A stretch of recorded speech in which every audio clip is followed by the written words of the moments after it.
Good morning, good afternoon, and good evening, hockey fans. It is a blustery 9 degrees Celsius, 49 degrees Fahrenheit in gloomy little Bridgewater, Nova Scotia today. My name is Justin, Bridgewater's Finest on YouTube, Blockbuster_guy on Twitter, and welcome to the Tuesday, May 3rd edition of the Bridgewater's Finest 2016 NHL Playoffs podcast.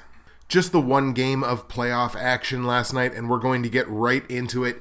Game 3 between Washington and Pittsburgh. This series coming in was one game apiece. Each team took a game on Washington's home ice. Series shifting to Pittsburgh, and the Penguins pull it out. A 3-2 victory in Game 3. Pittsburgh takes a 2-1 series lead despite getting outshot 49-23. Ouch. Perhaps a sign of things to come here. Pittsburgh actually blocked 3 shots in the first 36 seconds of this game. They're picking up really right where they left off from Game 2, where their shot blocking was really key in their Game 2 victory. TJ Oshie has a great chance early on. He beats his defender down the wing. He's in alone, but Matt Murray has a big glove save all teed up and ready for TJ Oshie. That was an excellent save by Matt Murray, setting the tone early. The Capitals open this thing up physically. They have 8 straight hits recorded in the early first period. The Capitals' physicality would be another story of this game as they badly out-hit Pittsburgh. Washington's also playing very strong in the face-off dot, and we have been talking about that all playoff. That means possession, but Pittsburgh gets the first breaks in this game. The first couple of breaks, they both go to Pittsburgh. 6:37 into the first period, Pittsburgh has opened the scoring. It's Patrick Hornqvist, his 4th goal of these playoffs. He's having himself an excellent playoff. Daly and Sheary picking up the assists on that. It's a bit of a broken play, but the point shot from Daly is tipped by Hornqvist. It's in the net, 1-0 Pittsburgh. And exactly 1 minute of game time later, 7:37 into the first period, Pittsburgh has already doubled their lead. It's Kühnhackl with his 2nd goal of the playoffs, Cullen and Letang this time drawing the assist. We'll talk about Letang here in a second. It's a deflection. It's a rebound off of a deflection. It falls right to Kühnhackl, and he puts it in. And before Washington can blink, they've outplayed Pittsburgh, but they're down 2-0. Now, after the 2-0 goal, Washington does record the next 3 hits as well as 4 shot attempts in this game, and you can start already feeling some desperation from them. We're talking very early in this game, still the first half of the first period. They're barely 15% of the way into the game, but you can feel the Capitals' desperation, in part because they know they're facing a hot goaltender. And as I mentioned, we would be mentioning Chris Letang again. Chris Letang with a big hit on Marcus Johansson, eerily similar to the Brooks Orpik hit on Olli Maatta. I'm not saying that it was exactly the same, because there's more gray area really in this hit in terms of, well, was it a dirty hit? I mean, honestly, I think it was. I think it's going to be hard to argue that it's not a dirty hit. So, yes, I think it was dirty. The primary point of contact might not have been the head, but I think there was significant head contact made. Now, on the plus side, Johansson did come back to this game, I believe, so it wasn't exactly the same as the Olli Maatta hit. I would imagine that Letang will probably be suspended for this. It's still, at the end of the day, it's still one of the hits they're trying to get out of the game. They're trying to get these things away from the game of hockey and trying to, just trying to make the game safer. And this is one of those things that you can't have in the game if you're trying to make the game safer. So I wouldn't be surprised in the least to see some kind of supplementary discipline here against Letang. A fine for sure, and I would imagine he'll probably be suspended for Game 4. Washington gets a couple of great chances on the subsequent power play from that Chris Letang hit. Justin Williams hitting the post behind Matt Murray. That was oh so close. And Jay Beagle then gets absolutely stoned by Matt Murray. So Murray, again, like he's done pretty well all playoff, stepping up for his team. And despite a little bit of a Pittsburgh physical push, like Washington is really starting to pretty close to dominate this game. And that bleeds over into the second period. In the early second period, Washington's getting all the chances. They're generating. Matt Murray, he just keeps turning them away, man. Even the dangerous ones, the not so dangerous ones, Matt Murray is on point here early in this game. Somehow, the Penguins managed to tilt the ice in their favor in the late second period, and it's just for a minute. It's just barely, and it goes to show you being opportunistic is just as important as being able to generate a large volume of chances. You got to be opportunistic. You got to take opportunities when they present themselves to you. That's what the Penguins did. 15 minutes and 3 seconds into the second period, Pittsburgh is now up 3-0. It's Carl Hagelin with his third goal of the playoffs. Nick Bonino and Phil Kessel drawing the assists. Yet another point for Nick Bonino. There's a steal. The Capitals have the puck. The puck is stolen. The puck is sort of just laying there in the crease. They get the puck in close, and Carl Hagelin gets his stick on it off the Bonino centering pass. Hagelin scores. Pittsburgh up 3-0. The Caps are really feeling the pressure now. The Capitals close out the second period with 7 of the last 8 hits in the period, and it's very clear what they're trying to do. They're looking to wear the Penguins down for a third period, try to make a big third period rush. Chris Letang almost spoils those plans. He hits the goalpost with 13 seconds left in the second period. That could have been the dagger. That could have iced this thing. But that leaves the door open just the tiniest little bit. And in the third, the Capitals all out blitz. John Carlson with a one-timer from the top of the basically from the line. 55 seconds into the third period, Matt Murray snares it in traffic. That was an excellent save by Murray. Holtby is then forced to come up huge on a tipped pass from Eric Fehr. He slides across. He makes a big save. That also could have iced it. So Holtby played well in the third period when he needed to keep his team alive. The Penguins at that point go ice cold in terms of generating shot attempts, in terms of generating any kind of offense whatsoever. They basically kind of start sitting back on that lead and trying to hold on to it. Bad idea against a very strong offensive team. 8 minutes and 2 seconds into the third period, Washington is finally rewarded for all these shot attempts there on the board, and it's Alex Ovechkin doing Alex Ovechkin things. His 4th goal of these playoffs. Niskanen and Backstrom drawing the assists. A wrist shot from the top of the faceoff circle. That's Ovechkin all day long. That's a goal. Washington's on the board. It's a 2-goal lead now at 3-1. The Penguins, in fact, go a full 8 minutes without a shot attempt. And in that span of time, Washington has 14.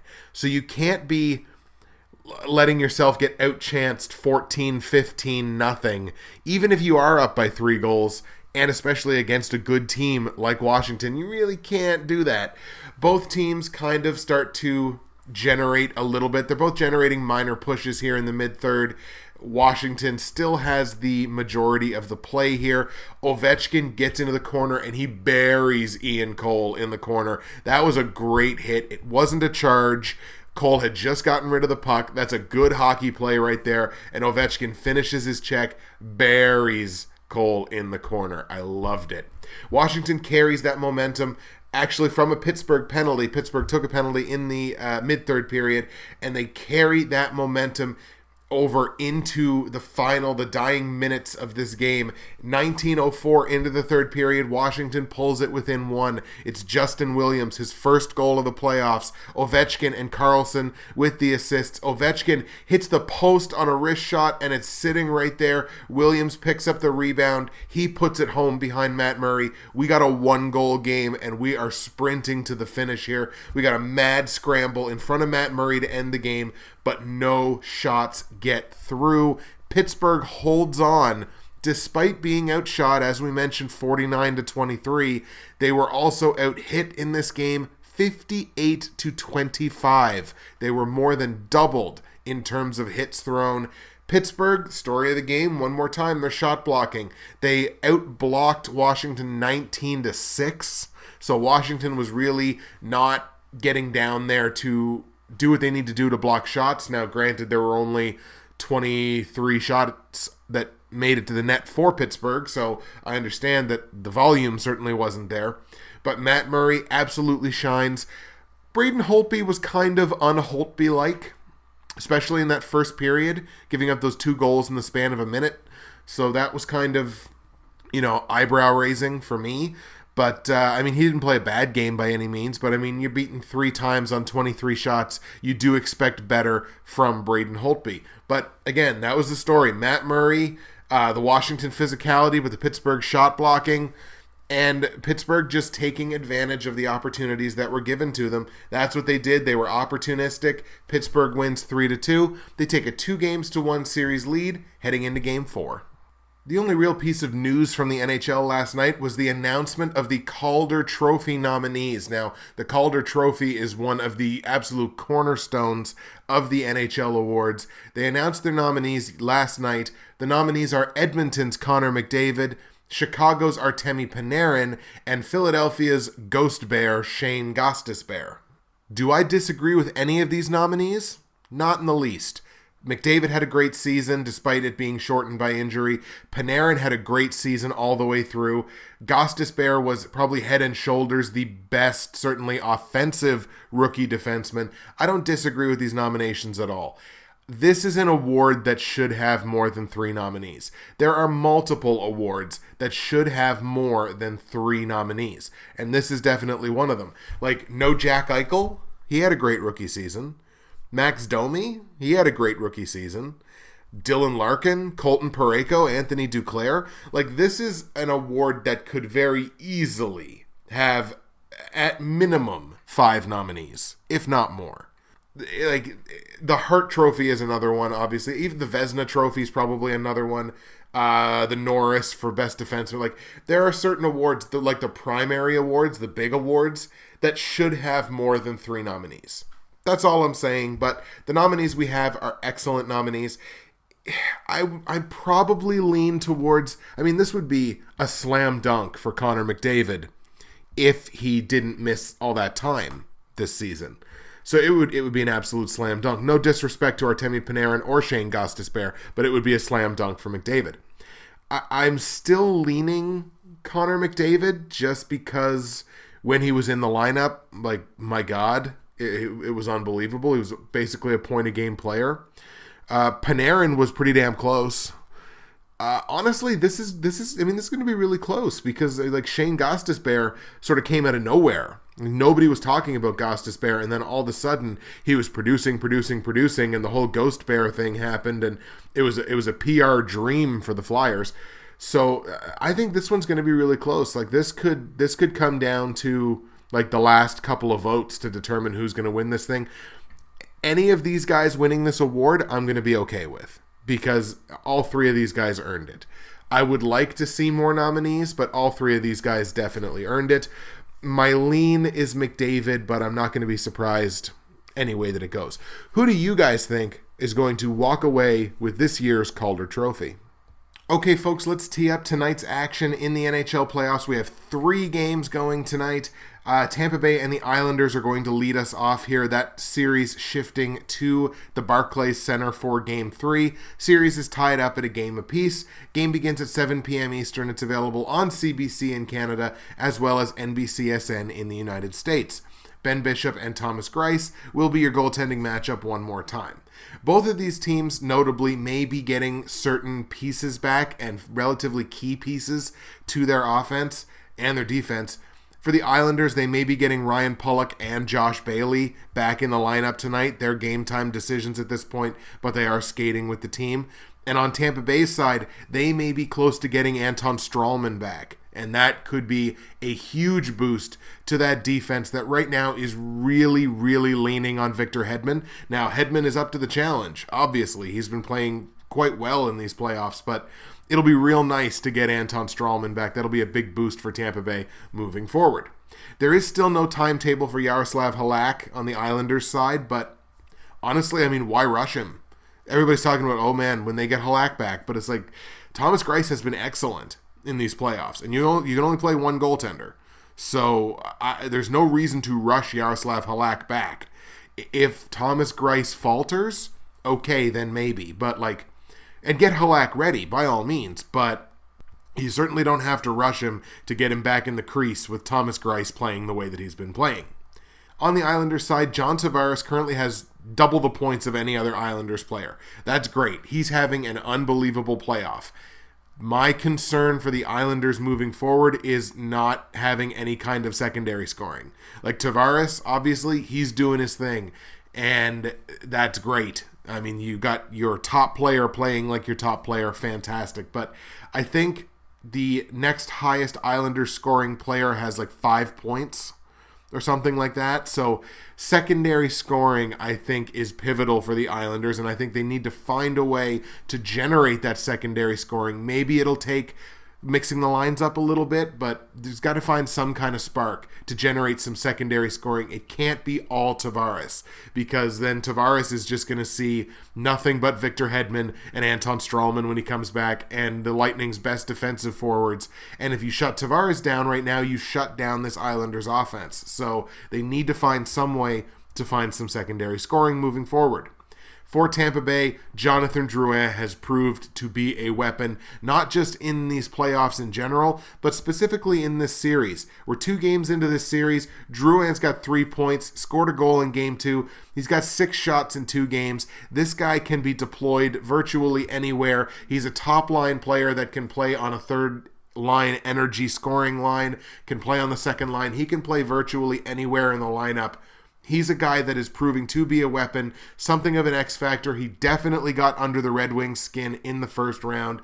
I love the way Drouin is playing. I know I've talked about him a bunch, but he's a player that I love watching him every time he's out on the ice. As far as the game tonight, I think this game where the series is tied and we have 2 teams that are looking to take some kind of an edge, that building is going to be rocking tonight. The Barclays Center is going to be unbelievable. But I do like the Lightning tonight. I think the Lightning are just basically the better team, and I think they're going to be the ones to really grab this series and take the advantage and put the pressure on the Islanders.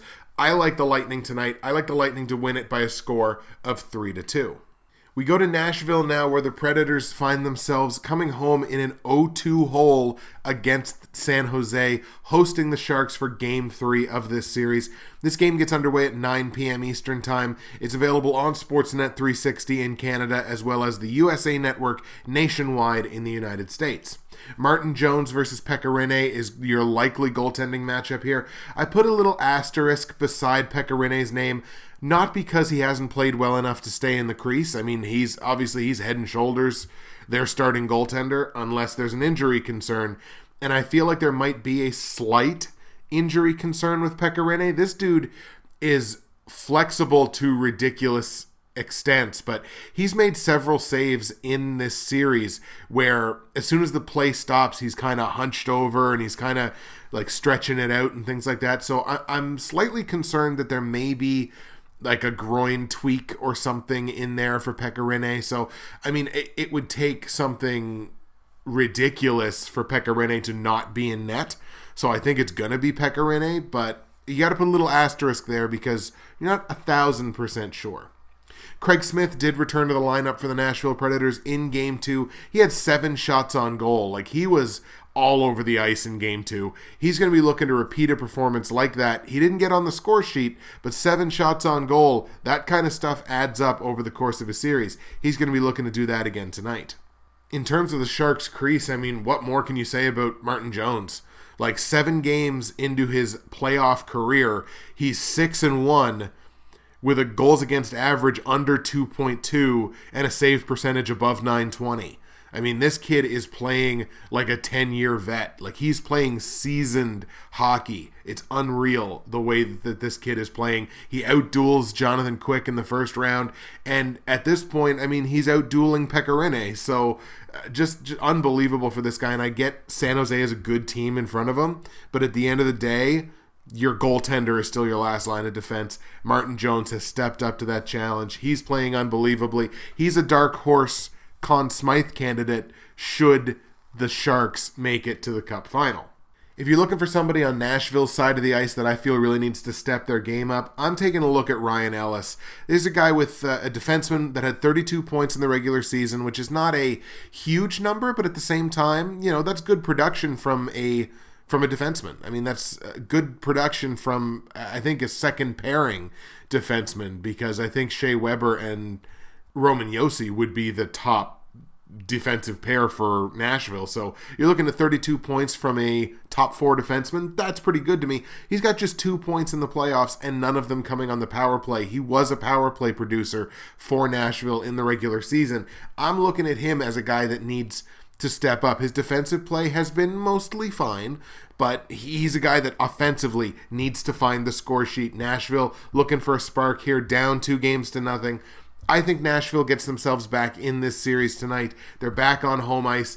I like the Predators to win Game 3 by a score of 3-1. I think that third goal is an empty netter, but I like Nashville to come up, get themselves back in this series, down 2-1. And the late game tonight sees the Dallas and St. Louis series transition to Missouri, back home for the Blues. Series is tied at a game apiece. This is Game 3. Game begins at 9:30 p.m. Eastern Time. It's available on Sportsnet in Canada, as well as NBCSN in the United States. Your likely goaltending matchup, it's definitely going to be Brian Elliott for St. Louis. He's not suffering any kinds of ill effects, I don't think, from taking that shot off the mask, where he had the literal paint chips from his mask in his eye. Hockey players are the toughest dudes in the world. So Brian Elliott's definitely going to be starting for the Blues. We don't know who the starting goaltender is going to be for the Stars. Lindy Ruff came out and said, I'll name my starter 5 minutes before practice, blah, blah, blah, blah, blah. Kind of that old school ridiculous mentality. But if Lindy Ruff has any sense, it's going to be Artemi Panarin.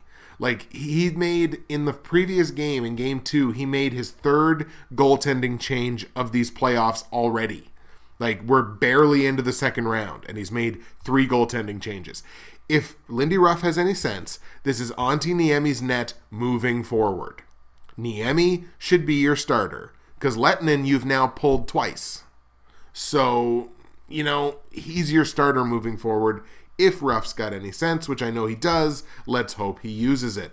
For the Stars, also notably, Tyler Seguin and Patrick Eaves are both skating with the team. They did not travel to St. Louis, so they certainly won't be playing in Game 3. You might see Eaves in Game 4, but I doubt you'll see Seguin probably until Game 5 at the earliest, when the series transitions back to Dallas. Jamie Benn here is a guy that I don't think I've talked about nearly enough in these playoffs. Jamie Benn is really doing it all. You look at his numbers, it's not just that he's leading the playoffs in scoring. He's leading the playoffs in scoring. He's leading his team in shots. He's possessing the puck. His face-off numbers are really good. Discipline. He's playing disciplined hockey. He's only got, I think, 6 penalty minutes so far. Some players had 6 penalty minutes per game. So he's doing it all. And for Dallas, he's definitely the guy that's running the ship. Obviously, he's one of the elite scorers in the league, but he's doing everything. He's playing everywhere. He's playing a two-way game. You don't see a lot of elite scorers that play pretty solid two-way games, but that's what he's doing.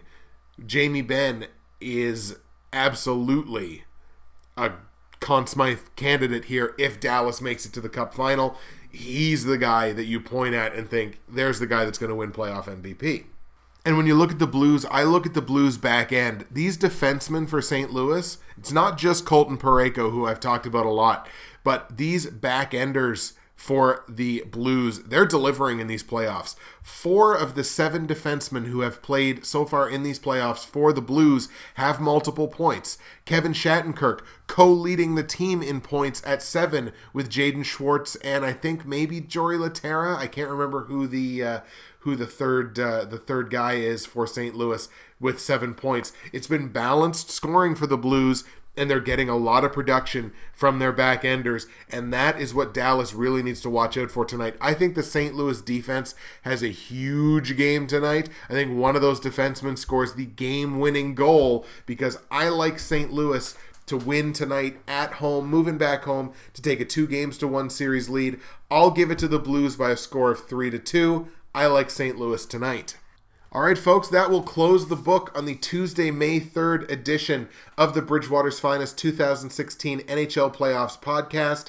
Of note, I think I've worked out my issues with my audio capture software in order to be able to bring guests onto the show, so I'm very excited about that. I can't wait to start working those out. Keep an eye out for my first guest at some point this week. Dun, dun, dun. That's going to do it for me. Justin, Bridgewater's Finest on YouTube, Blockbuster_guy on Twitter. Tuesday, May 3rd is in the books. I hope you enjoyed it. I hope you enjoy the games tonight, and we will see you again on Wednesday.